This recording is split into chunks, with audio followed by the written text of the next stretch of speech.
50 miliar rupiah. Dana anggaran pendapatan dan belanja daerah. Uang rakyat untuk satu klub sepak bola. Sementara jalan-jalan desa rusak, puskesmas kekurangan obat, sekolah-sekolah bocor, dan anak-anak bermain bola di lapangan berlumpur tanpa alas kaki. Tapi dana rakyat itu digunakan untuk membayar gaji selangit pemain asing, untuk membangun kebanggaan semu para pejabat daerah, dan untuk memenangkan pemilu. Ini bukan dongeng. Ini adalah kenyataan pahit dari sepak bola Indonesia selama puluhan tahun.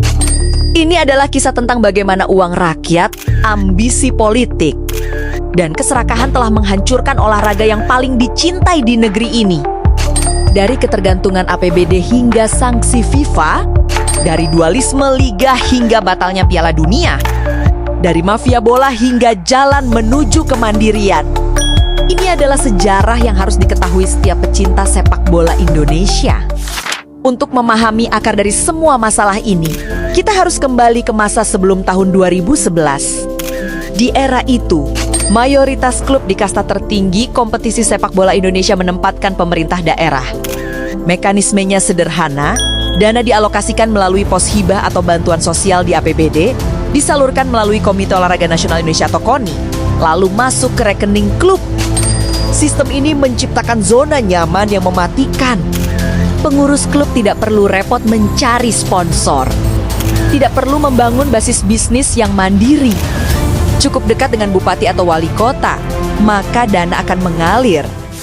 Dan disinilah paradoks yang menyakitkan terjadi. Puluhan miliar rupiah dari uang rakyat dialokasikan untuk membayar gaji pemain, menyewa stadion, dan menerbangkan tim ke berbagai kota. Sementara urusan wajib pemerintah daerah yang lebih mendasar, seperti kesehatan, pendidikan, dan infrastruktur publik, seringkali terabaikan.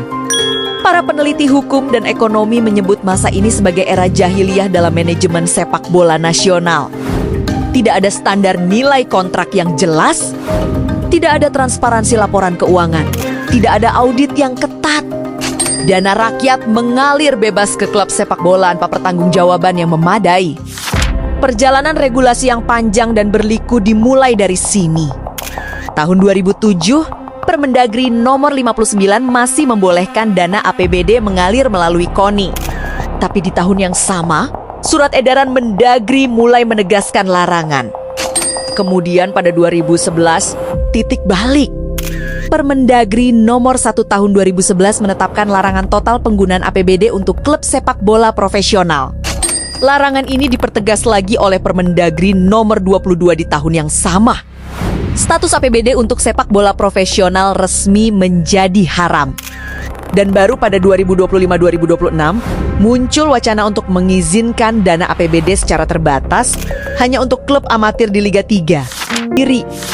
Tapi kisah yang paling menyayat hati adalah kisah Sergei Litvinov, seorang pemain profesional asal Rusia yang dikontrak oleh PSLS Lhoksim Mawe. Ini bukan sekadar kegagalan manajemen. Ini adalah pelanggaran hak asasi. Seorang manusia yang datang ribuan kilometer dari rumahnya, dipaksa berjuang untuk makan karena klub yang mengontraknya berspekulasi dengan dana pemerintah yang tidak pernah cair. Dan Sergei Litvinov bukan satu-satunya korban. Penunggakan gaji adalah penyakit kronis di sepak bola Indonesia. Polanya selalu sama. Manajemen menjanjikan kontrak besar kepada pemain dengan harapan dana APBD akan cair tepat waktu. Tapi kenyataannya, anggaran terlambat atau bahkan tidak disetujui. Dan pemain, mereka yang paling menderita. 4 klub Liga 1 pernah tercatat menunggak gaji pemain dengan total mencapai 4,3 miliar rupiah. Ini mencoreng wajah sepak bola Indonesia di mata internasional. Tapi mengapa para politisi begitu tertarik pada sepak bola? Jawabannya sederhana namun mengerikan. Karena stadion bukan sekadar tempat pertandingan. Stadion adalah ruang komunikasi politik yang paling efektif di Indonesia. Puluhan ribu supporter yang emosional, loyal, dan terorganisir. Coba sebutkan forum lain yang bisa mengumpulkan massa sebanyak itu dalam satu tempat. Mekanismenya sangat transparan. Politisi mendukung klub dengan dana APBD. Supporter merasa berhutang budi.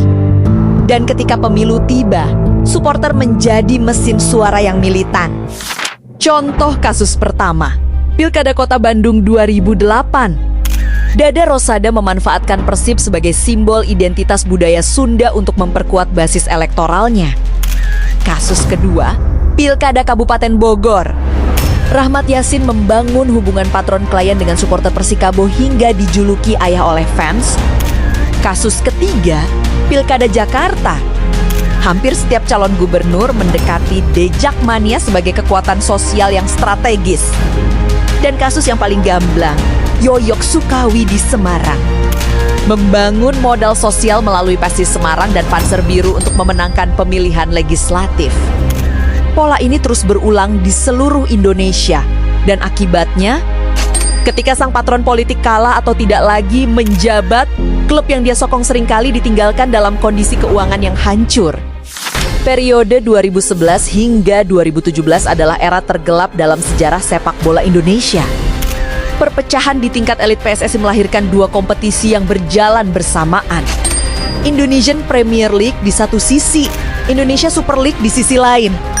Klub-klub dipaksa untuk memihak, bukan berdasarkan sportivitas, tapi berdasarkan kepentingan politik pengurus mereka. Persebaya Surabaya, klub bersejarah yang berdiri sejak 1927, disingkirkan dari liga oleh rezim PSSI tertentu. Supporter bonek berjuang selama bertahun-tahun melalui demonstrasi dan jalur hukum untuk memulihkan identitas klub mereka. Arema Malang juga terpecah. Arema Indonesia di satu kubu, Arema Krones di kubu lain. Talenta pemain terbagi.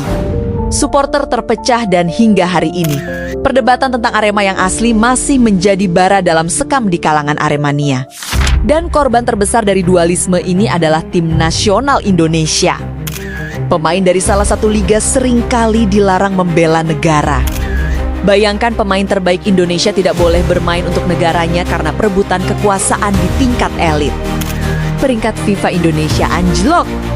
Prestasi internasional terjun bebas. Generasi emas pemain terbuang sia-sia. 30 Mei 2015. FIFA menjatuhkan sanksi suspensi terhadap Indonesia. Penyebabnya pembekuan PSSI oleh Menpora Imam Nahrawi, yang dianggap FIFA sebagai intervensi pemerintah terhadap independensi federasi. Konsekuensinya, melumpuhkan seluruh tim nasional, senior maupun junior, dilarang berpartisipasi dalam kompetisi internasional. Program pembinaan usia muda terhenti karena timnas U16 dan U19 tidak bisa bertanding. Klub-klub Indonesia kehilangan hak untuk berkompetisi di tingkat Asia. Dan yang paling tragis, kompetisi domestik vakum total. Ribuan pemain, pelatih, dan staf klub kehilangan mata pencaharian selama hampir 1 tahun. Tapi jika sanksi 2015 adalah luka, maka pembatalan Piala Dunia U20 pada 2023 adalah luka yang belum sembuh. Indonesia kehilangan status tuan rumah Piala Dunia U20 karena gelombang penolakan. Politik terhadap partisipasi tim nasional Israel. Penolakan yang disuarakan oleh tokoh politik penting dipandang oleh banyak pihak sebagai upaya menarik simpati kelompok pemilih tertentu menjelang pemilu nasional. Mimpi generasi muda Indonesia untuk tampil di panggung dunia tanpa melalui jalur kualifikasi hancur seketika. Investasi infrastruktur triliunan rupiah untuk renovasi stadion menjadi kurang optimal. Dan yang paling menyakitkan, kepercayaan internasional terhadap Indonesia sebagai penyelenggara acara olahraga global runtuh. Semua ini karena kepentingan politik jangka pendek para elit mampu menghancurkan impian jangka panjang jutaan penggemar dan pelaku sepak bola Indonesia. Siapa yang menguasai sepak bola Indonesia? Jawaban dari sejarah sangat jelas. Dari Azwar Anas yang berlatar belakang birokrat dan militer, Agung Gumelar yang jenderal, Nurdin Halid yang politisi, hingga Edi Rahmayadi yang perwira tinggi TNI sekaligus kemudian menjadi gubernur. Jabatan Ketua Umum PSSI bukan dilihat sebagai posisi untuk memajukan sepak bola. Ini dilihat sebagai batu loncatan untuk mendapatkan eksposur media yang masif demi kepentingan elektoral. Erick Thohir bahkan merangkap jabatan sebagai Menpora dan Ketua Umum PSSI, fokus terbagi, efektivitas menurun. Latar belakang militer atau birokrat tingkat tinggi seringkali membawa budaya manajemen top-down yang kurang fleksibel terhadap tuntutan industri olahraga yang dinamis. Dan di balik layar semua kebisingan politik ini, ada kejahatan yang lebih gelap, pengaturan skor, match fixing, penentuan hasil pertandingan demi keuntungan judi atau kepentingan kenaikan kasta. Pejabat tinggi PSSI terjerat, Johar Lyn Dwi Irianto. Bahkan pelaksana tugas Ketua Umum Joko Driono tersangkut kasus perusakan barang bukti. Praktik ini membuat kompetisi di kasta bawah seperti Liga 2 dan Liga 3 menjadi tidak lebih dari teater sandiwara yang merugikan pembinaan pemain muda secara jujur. Ketua Umum PSSI saat ini, Erick Thohir, telah menegaskan wasit dan klub yang terlibat match fixing akan mendapat sanksi seumur hidup. Pernyataan yang harus dibuktikan dengan tindakan nyata. Tapi di tengah semua kegelapan ini, ada cahaya. Persib Bandung bertransformasi dari klub yang sangat bergantung pada APBD Kota Bandung menjadi entitas bisnis mandiri di bawah naungan PT Persib Bandung Bermartabat. Dengan mengoptimalkan hak siar, kontrak sponsor jangka panjang, dan penjualan merchandise yang terorganisir, Persib berhasil menjadi salah satu klub dengan nilai pasar tertinggi di Asia Tenggara. Dan Bali United melangkah lebih jauh lagi, menjadi klub pertama di Indonesia, bahkan di Asia Tenggara, yang melantai di Bursa Efek Indonesia. IPO ini memberikan pelajaran penting tentang transparansi keuangan. Klub yang sahamnya dimiliki publik diwajibkan untuk membuka laporan keuangannya. Hal yang mustahil di era APBD.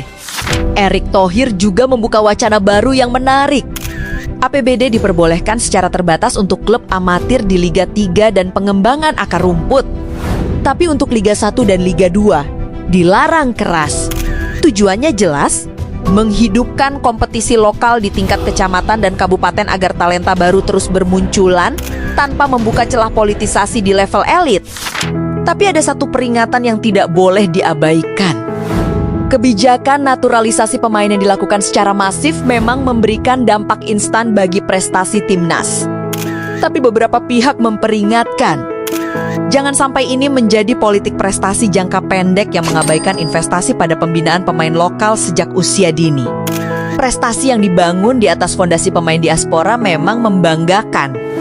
Tapi keberlanjutan sepak bola nasional tetap bergantung pada kualitas kompetisi domestik dan pembinaan. Akar rumput yang dikelola secara profesional. Sepak bola Indonesia memiliki potensi ekonomi dan sosial yang raksasa. Tapi selama rantai yang membelenggunya, yakni ketergantungan anggaran daerah dan ambisi politik yang sempit, masih terikat kuat, maka sepak bola kita akan terus menjadi korban dari dinamika yang menghancurkannya. Apa yang harus dilakukan? Pertama, pemisahan tegas antara negara dan profesionalisme. Larangan rangkap jabatan bagi pejabat publik. Kedua, audit independen dan transparansi keuangan wajib sebagai syarat lisensi klub. Ketiga, hak kelola stadion jangka panjang untuk klub agar bisa berinvestasi. Keempat, fokus investasi pada pembinaan akar rumput. Dan kelima, integritas hukum. Mafia bola harus diburu tanpa pandang bulu, apapun latar belakang politik mereka. Transformasi ini tidak akan mudah. Ini membutuhkan konsistensi bertahun-tahun. Tapi ini adalah satu-satunya jalan agar sepak bola Indonesia tidak lagi menjadi mainan politik. Agar stadion kembali menjadi tempat pertandingan, bukan tempat kampanye. Agar uang rakyat digunakan untuk rakyat, bukan untuk gaji pemain asing. Dan agar setiap anak Indonesia yang bermimpi menjadi pesepak bola memiliki jalan yang bersih untuk sampai ke puncak. Sepak bola Indonesia layak mendapatkan yang lebih baik, dan perubahan itu dimulai dari kesadaran. Yang dimulai dari video ini. Pertanyaan yang berat untuk kalian. Apakah sepak bola Indonesia bisa benar-benar bebas dari campur tangan politik? Atau ini hanya utopia? Tulis pendapat kalian di komentar. Diskusi yang sehat adalah awal dari perubahan. Dan subs untuk konten analisis mendalam sepak bola Indonesia. Karena memahami masalah adalah langkah pertama untuk menyelesaikannya. Sampai jumpa di video berikutnya.